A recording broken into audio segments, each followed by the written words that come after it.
So I think the best word that I can use to describe watch and wait or, conscientious surveillance is that it's oppressive.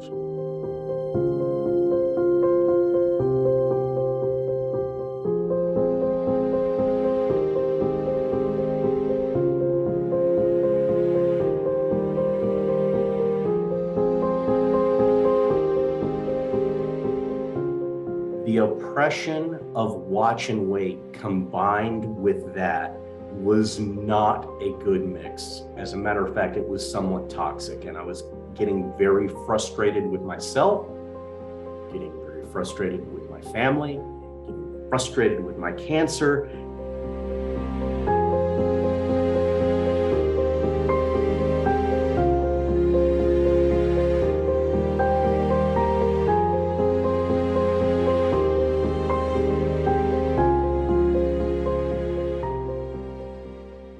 Brought us to 2 years out of this period of not having any treatment to saying, okay, it's time to go into treatment.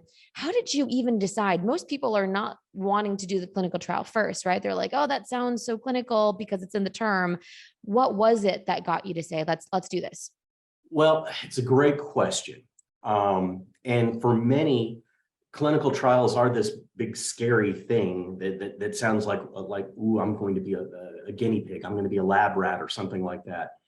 And I've since learned that that's somewhat of a misnomer. A lot of times when you're offered the prospect of a clinical trial, it's not very on early in the clinical trial. It's down the line. So as it was explained to me, this will give you the opportunity to get access to medicine that we already know is going to be beneficial. We're just fine-tuning it at this point.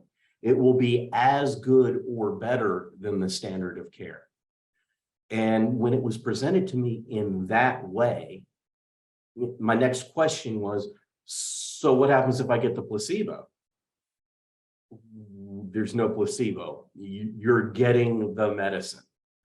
Downside, you may experience some side effects, but we think those side effects will be less than the standard of care. To which I said, okay, sign me up, I'm in. And then a nurse walked in with a stack of about 6 inches of informed consent that I had to go through. That was a bit of a nightmare, but I was completely comfortable with the fact that my doctor, who had already demonstrated his prowess by saying, I invented FCR, we don't do FCR for you, we should do this because it's going to give you the best shot at a complete remission for the longest period of time with the least amount of side effects. Sure, let's do that. They said, you should expect your first treatment to go about 8 hours because your body has to get used to this stuff. And there's going to be some adverse reactions. And when those happen, we have to stop what we're doing and treat your reaction and then start all over again. Yeah, 8 hours turned into like 23.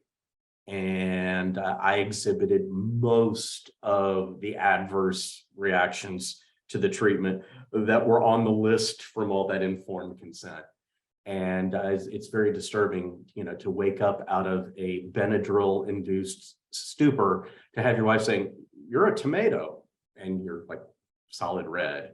And now you've got spots, and now this, and now that. I mean, all that happened, but they treated me like royalty.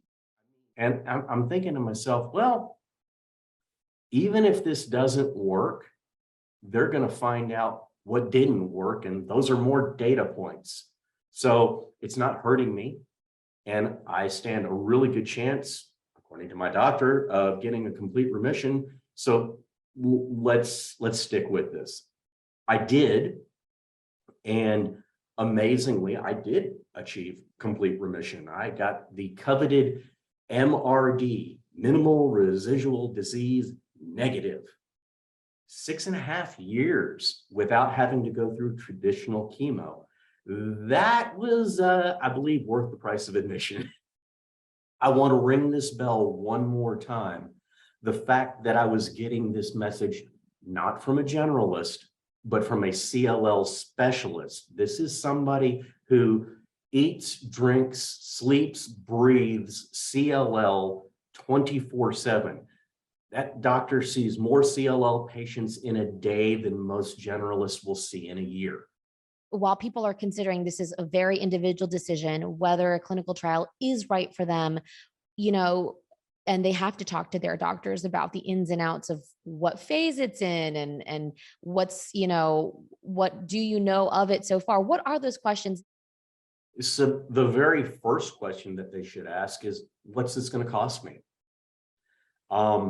We have to be candid. Medical research is really, really expensive, and it doesn't always yield success. So there's a lot of swinging and missing that Big Pharma is doing in order to get a successful treatment. When they get further down the line, you know, stage 2, 3, and 4 of their clinical trials, they're getting to points where we've got this, we're just rounding this corner, we're sharpening this edge. And they need to be able to connect with patients who are the right targets for that treatment. And like you mentioned earlier, CLL is not the most common cancer out there. So when you think in the United States, oh, maybe there's 15,000 new diagnoses in a year, and you've got a couple of drug companies trying to create a drug for a small subsegment of them. Yeah, treatment sounds really, really good, but if I can get it for free, that sounds even better. And even though I had great insurance at the time, quite frankly, my insurance company, me, didn't have to pay for the drug. All we had to pay for is the administration of the drug. And that's a huge consideration. We talked about CLL not being the most common cancer. We talked about medical research being expensive. Being able to pay for the medicine is a really important consideration. So sometimes a clinical trial is a great way to sidestep a huge chunk of that expense. And we have that term financial toxicity, which really just means it's hard to pay for things. Mhm. There's a lot of struggle. Insurance and what kind of insurance you have plays a huge role in this as well. But if you were to just highlight this topic in CLL and what people are talking about, since we're talking about the financial hardships, if you were to summarize it for people, and this is of course dependent on what insurance you have, where you live, what kind of treatment, all these things, but largely, what is that struggle? What does it look like on the human level for people? The financial toxicity side of this is the biggest fear stop sign that I deal with in these support groups. Everybody's really, really jazzed about the fact that we've got so many new, good, effective treatments coming. Everybody's really, really thrilled about the fact that side effects are easy to manage. They're really, really pumped about the fact that access to these is becoming more and more widely available. What takes the wind out of their sails is $4,000 a month, $10,000 a month, $13,000 a month, $27,000 for a bag of medicine. And people wonder how they're going to get that bill covered because there's so many different questions. We don't have enough time. We don't have enough energy. There's not enough gas in the tank to debate the healthcare system. Medical insurance, at least in my mind, is not insurance. It's a way to spread the payments over a lifetime. Some people have programs like that. Other people don't. And I struggle with that because I know that there are patients who could be helped who can't access that help for want of money. Now, there are programs out there. There are foundations, there are associations, there are nonprofits, and even the drug companies themselves, all of them have a whole bunch of fabulous programs that can help people with the financial burden. The big problem is is people don't hear about that until long after they get the price tag up front. So you get the shock, you get the freak out, you get the, oh my God, I can never do this. And then maybe you'll get information about how you can cover shortfalls down the line, or maybe you don't get that information and you just walk away. And that's disturbing and upsetting for me, because yes, I believe that everyone should have access to this medicine. That doesn't always come through right now. What are some of those associations and organizations off the top of your head for people who are watching who have some of the assistance programs? So the first three that I bring up, LLS, the Leukemia and Lymphoma Society. I mean, these folks have great education programs. They have great learning programs. They put a lot of stuff on the plate, and they also have patient assistance programs. And people can apply for these programs. They open and close regularly. And most of them don't even have an income barrier. Sign up. You get an LLS gift card to help defray your costs. The PAN Foundation, great group of people who do nothing but make sure that people who need patient assistance get patient assistance. And then the third one, which I think is the most important one, the drug companies themselves. Everybody forgets to go ask the drug company. And quite frankly, although we're talking about this in terms of cancer, any medication that you're prescribed that doesn't have a generic, I always recommend go to that company's website, because chances are there's a copay assistance program available for you. And they're there and they're available. And if somebody wants to give you $10, $50, $1,000, $10,000 to help you with your treatment program, take it. There's no shame in saying, yes, I need some help. At the end of the day, Jeff, what we're talking about is you've been diagnosed with something. It's a chronic cancer. For different people, that means different lengths of time with the cancer. But what's your message, I guess, to folks who might be a little bit nervous about asking for help, for not just financially, I'm talking financially included, but just in general, asking for support? So this is critical to a successful patient experience. That was a really stilted set of words, and I apologize for that. If you're male, everything's okay and nobody's going to see me being vulnerable. It doesn't quite work. I know it's part of being a guy, but it doesn't quite work. This is heavy stuff. This is big stuff. And there are people that can help you with that big stuff. If you'll allow me just a minute or three to ramble. I was having a conversation with a gentleman who actually, of all things, was my life insurance salesman and is still my life insurance salesman at this time. And I had let Keith know that I had been diagnosed with leukemia. And we talked for a bit, and he says, you probably need to call these folks at CanCare. And I'm like, what's CanCare? He goes, they're a really cool support group. And I'm like, nope, stop. I'm not sitting around in a circle singing Kumbaya and everybody learning how to pass a peace pipe or anything like it. No, not going to do that. He goes, no, they do things a little bit different. There's no group support thing that they do. You call them up, you let them know what's going on, and they match you one-on-one with someone who's just like you, that's gone through what you're going through. And I thought to myself, well, that's not bad. That sounds doable. And I called CanCare up and I got connected. And lo and behold, I acquired a CLL Sherpa. And this person was like me, my age, male, same goals, family, all that stuff. And he'd been there, done that, and got the t-shirt. And it was great to be able to talk to somebody who knew what I was going through. And frankly, that's getting rid of a burden. And watching weight, it's oppressive enough. Having cancer, it's oppressive enough.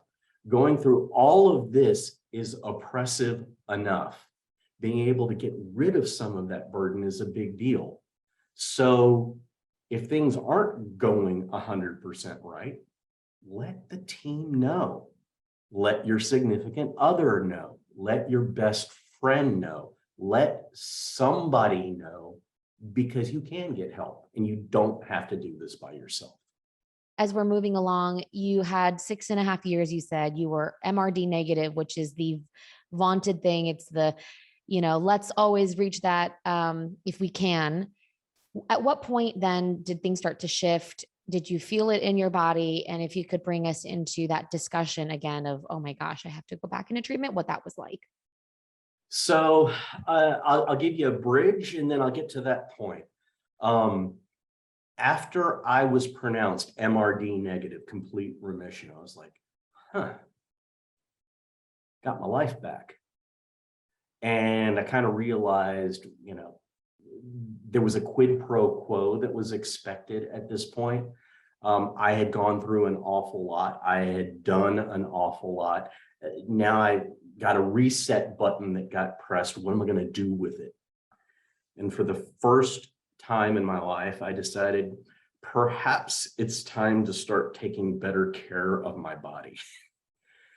Understand that I have been thin and relatively fit for most of my life, despite my family history of heart disease and all that happy stuff. I started exercising.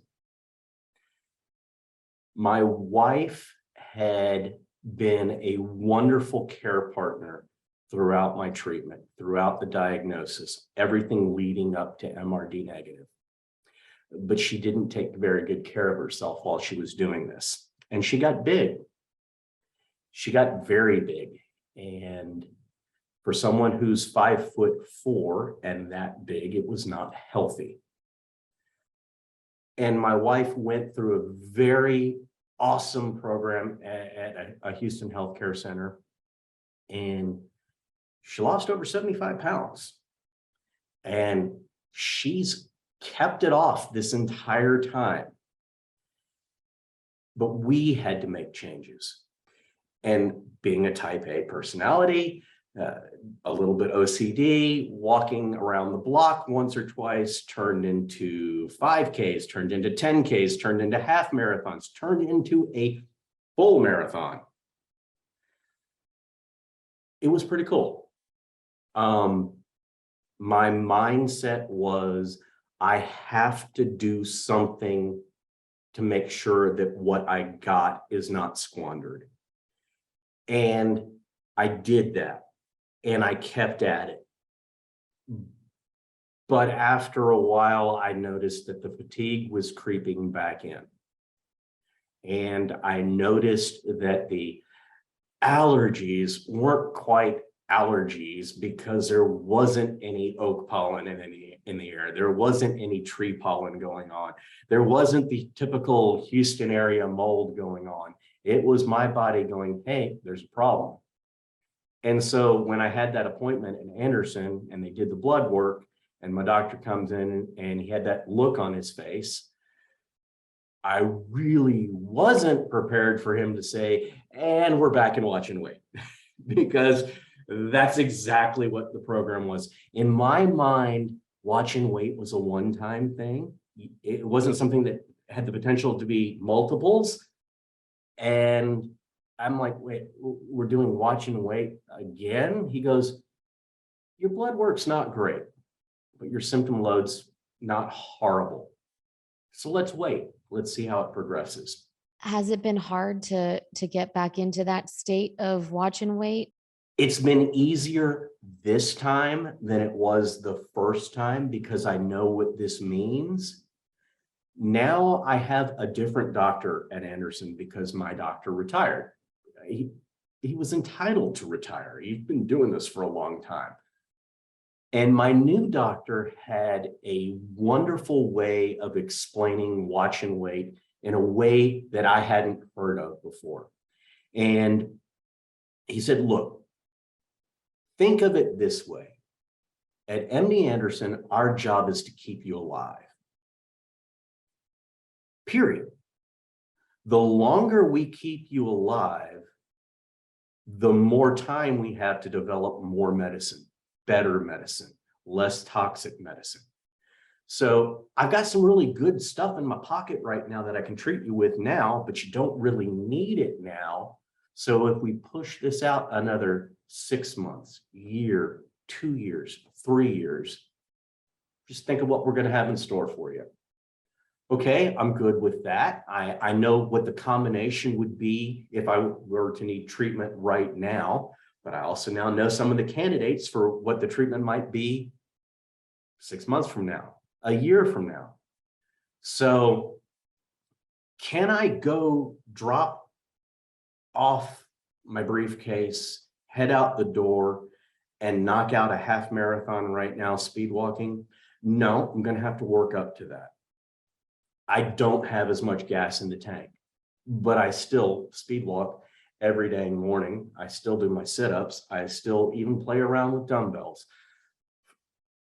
For the love of all that's holy, my daughters have me eating oatmeal and chia seeds with fruit in the morning. I'm putting in the effort.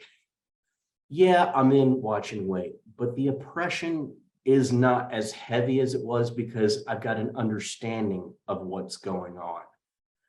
When I first started seeing the folks in Anderson, I felt the need to do this confessional thing.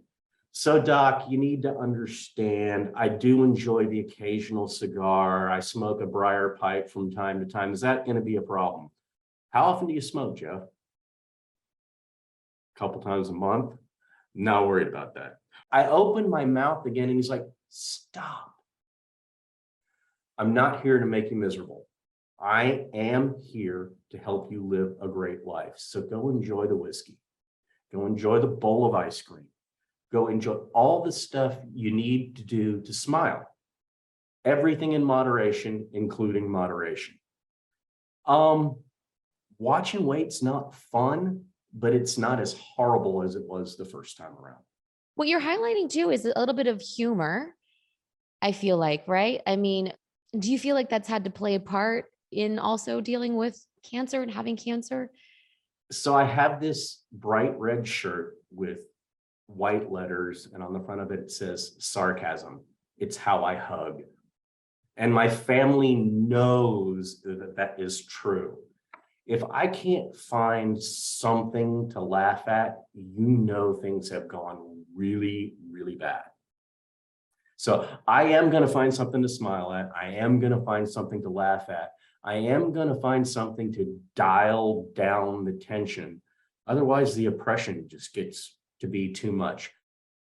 What's your last message? We're going to talk again in the future, I know, but for today, for this segment and this series, you know, you talked about a lot of different things. What is the biggest takeaway you want people watching this to remember and walk away from this having?